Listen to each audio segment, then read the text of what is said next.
उपमुख्यमंत्री करकमल लोकार्पित है प्राकृतिक सौंदर्य भरा दंडाधार पर्यटन स्थल।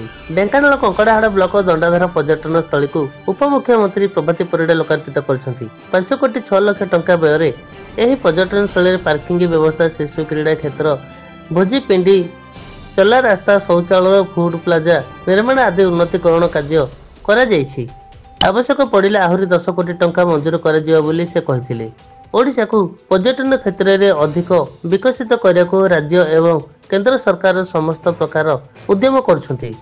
Dhenkanal Mysore Sahu report, Durga news 24 Odia. एवं समस्ते कहिसंती ठीक अछि पेट्रोलियम विभाग रे, किंतु प्रथमे उज्ज्वला मैन तांको कहिथिले अमिताभ बच्चन। युवक माने थिबे जानिथिबे अमिताभ बच्चन देशर सुपरस्टार।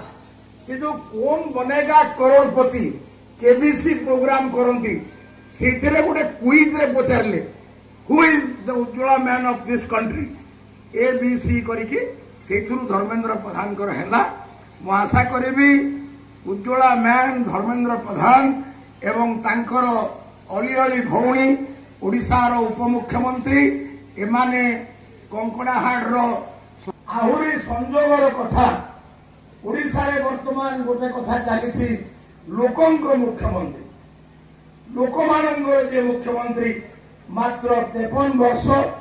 मु तो सनातन धर्म रे विश्वास करे। I never believe in casteism. तेबे सरल भाषा रे कहिबा पई जेंति आपण माने ही कहउचंती आदिवासी समाज रो युव नेता कहले अत्युक्ति हबो नाही। धर्मेंद्र भाई ठारू भी 2-3 वर्ष सान प्रिय मोहन भाई 4 टाइम एमएलए राज्य विधानसभा मुख्य सचेतक थिले।